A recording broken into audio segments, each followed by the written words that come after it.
Iisraeli meedia teatab nüüd, et veel üks Lähis-Ida riik avaldab teisele survet, et sõlmida Iisraeliga normaliseerimisleping, kuid väidetavalt mitte tõelise rahu nimel, vaid selleks, et võita aega ja valmistuda tulevikus suuremaks sõjaks Iisraeli vastu. Aruande lubas avaldada Iisraeli sõjaväe tsensor. Milliste riikidega on tegu, on endiselt salastatud, kuid see paljastus tuleb ajal, mil diplomaatia on õhus. Vaid mõned päevad tagasi allkirjastasid Saudi Araabia, Türgi ja Pakistan Mekka pakti, käsitledes rünnakut ühe vastu rünnakuna kõigi vastu.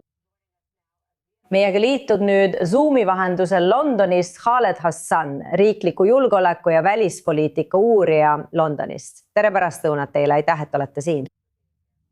Aitäh, et mind kutsusite. Rääkige meile veidi, kui oluline see raport on ja kuidas see on osa laiemast viisist, kuidas mõned piirkonna valitsused võivad mõelda Iisraeliga sõlmitud kokkulepetest kui taktikalistest ja majanduslikest sammudest. Ausalt öeldes ma ei arva, et raport ise oleks tegelikult oluline. Oluline on minu arvates hoopis see, kuidas ameeriklased ja paljud Iisraelis näivad olevat sellist taktikalist ja strateegilist petmist tähelepanuta jätnud. Ma kirjutasin sellest juba kuid tagasi. Ma ütlesin, et Egiptus üritas saboteerida USA rahuplaani Liibanoni ja Iisraeli vahel. Ja tegelikult olid egiptlased selles osas väga avatud.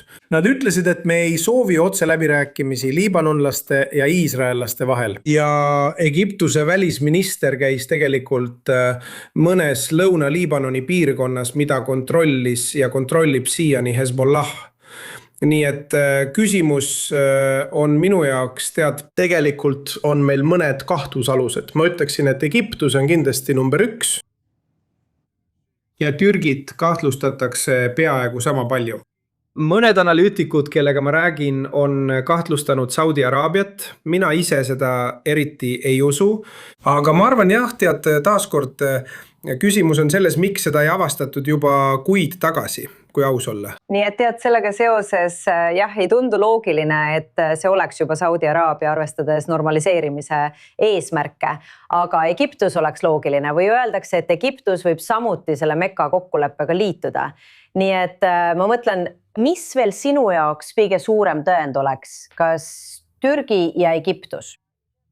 Absoluutselt sest Egiptus teeb selle väga avalikuks, sealhulgas isegi president Sisi endine ülem ja mentor, kes ütles avalikult, see on meie riiklik huvi, et me tagame, et Iisraeli ümbritseksid vaenlased. Nad tahavad olla kindlad, et Iisraeli ümbritsevad Hezbollah ja Hamas ja seetõttu ei soovi nad tegelikult rahu näha ega Hamasi või Hezbollah täielikku likvideerimist. Nii et peamine kahtlusalune on Egiptus. Aga nagu ma ütlesin, on veel paar kahtlusalust. Peamiselt Türgi, kes on samuti Süürias, on minu jaoks suur kahtlusalune, jah? Ja mis puudutab seda tüüpi kokkulepet, siis kas see on pigem tseremoniaalne asi või teenib see mingit nende eesmärki selle paktiga?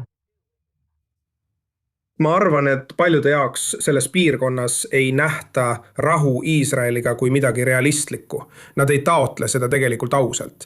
Nende jaoks võib see olla strateegiline pettus või taktikaline paus, kus nad mõtlevad, et teeme korraks pausi ja vaatame, mida me teha saame. Vaatame, kuidas saame oma jõude tugevdada ja siis võitlusse tagasi minna. Seega olgu see siis taktikaline või strateegiline, nad lihtsalt ei taotle rahu Iisraeliga ausalt. Ja kas see raport võiks ka tugevdada nende Iisraelis seisukohta, kes ütlevad, et rahulepingutest üksi ei piisa ja neid peab toetama ka sõjaline heidutus? Absoluutselt, ja ma usun seda täiesti. Ja ma usun ka, et ausalt öeldes, nagu ma ütlesin, minu peamine probleem on USA-ga. USA peab tegema palju rohkem, et tagada, et just need rahulepingud, mida USA ise toetab, et need oleksid ehtsad, et need oleksid tõsiselt võetavad. Ja ma arvan, et suurim läbikukkumine on kindlasti Camp Davidi rahuleping Egiptuse ja Iisraeli vahel.